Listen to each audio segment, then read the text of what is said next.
I noticed when you were both introduced, your credentials were impeccable. And Joe, in particular, you're with the US EPA and Chief of Safe Drinking Water Branch. Now, in your 27 years with that, we noticed that there's a lot of chemicals floating around. What is your view with regards to the general quality of water, drinking water today as compared to years ago, and how and what is its impact, in our lives now? Thank you, Gabriel. Just a minute, you're going to need more paper for this one, I think. I noticed that Alvin is taking notes, trying to keep up with how to translate what we say. And Gabriel, that is a long, detailed question to answer there.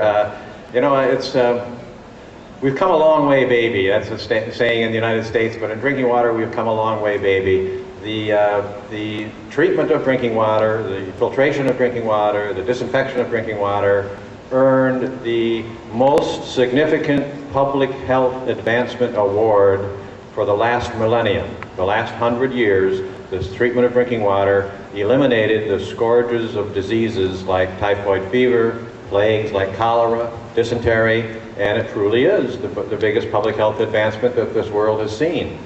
But we have got a long ways to go. In addition to that's the good news side, the history, we've got today the technologies available to us that can make drinking water like this world has never ever seen before. We can make water so pure that it has nothing in it but H2O. And it's because of those advancements with the technologies we have, reverse osmosis, ion exchange, disinfection, ultraviolet light, that we are able to make water so pure that we can rinse computer chips with it to make the fine circuit boards that we have for our computers and our digital cameras and our PowerPoints and things like that. It makes water so pure that we can make medicines and drugs and pharmaceuticals that we could not make without having this RO-type advanced water treatment that we have today. It makes it so that we can use nuclear power to generate electricity because these turbines have to have high purity water, otherwise they scale up. So water treatment is available today like never before. We've made tremendous advancements, but on the other hand, we saw a number of the statements about the status of drinking water on our screen here in our introduction. And I've written some of them down. The UN, for example, tells us that there are over 1 billion people that still do not have adequate drinking water. About 1/2 of the world's rivers today are depleted and so polluted that you can't make drinking water that meets safe standards out of them. We have a situation in the United States where water from the Colorado River is what supplies most of the southwestern part of the US, a lot of Southern California. And we know that there are 400 pounds of rocket fuel a day that are draining into that water source. But rivers all over the world are still polluted. Water-related diseases are the leading cause of illness and deaths, cancer and birth defects and malfunctions in your internal organs, all related to drinking water. 3 to 4 million people die from waterborne diseases, 14,000 people a day. About 10 during this time that we're up here talking will die, mostly children, about 1 every 6 seconds. 80% of all sicknesses in the world is related to unsafe water. Kofi Annan from the UN says that we cannot defeat illnesses until we win the battle for safe water. So we've come a long way, but we've got a long way to go. I was telling some of the people, Gabriel last night, and Mike and Alvin, that in the U.S. there is a registry of what we call synthetic organic chemicals. Synthetic organic chemicals, or SOCs, are man-made chemicals. I'm sure you all in Malaysia know of one important man-made chemical. I remember after World War II, when I was a very, very little boy, and my dad says, now we're going to have to start buying a lot of tires in the U.S. because during the war we couldn't buy tires. But he says, I don't think there's enough. I don't think there's enough rubber trees in Malaysia to provide all these tires we're going to need.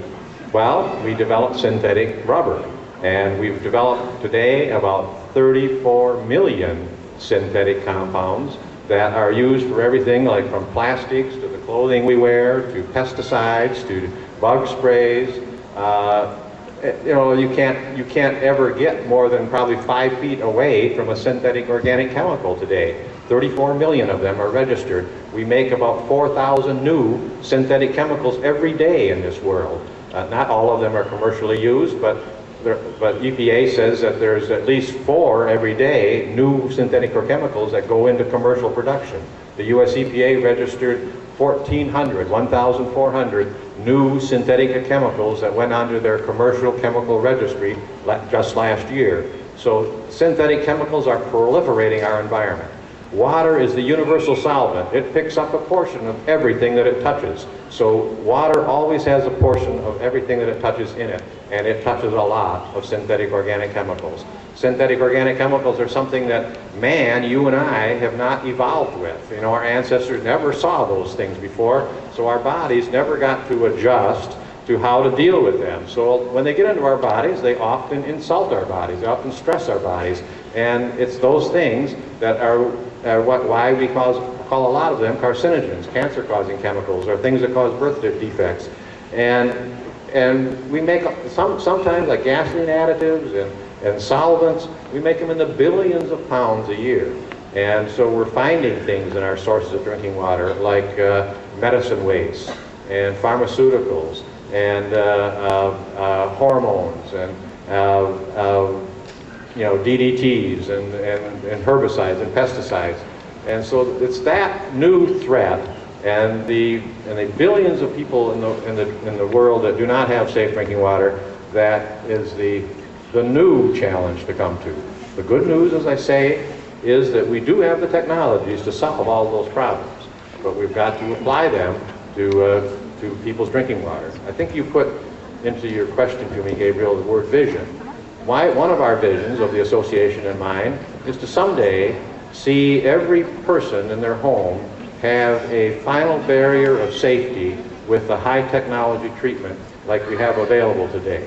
If every person, before they drew that glass of water out of their tap, could know that it went through one of these highly sophisticated water treatment technologies that we have, like reverse osmosis and carbon filtration or ion exchange or distillation or something like that, we would have a wonderful added barrier of protection against all of these insults that are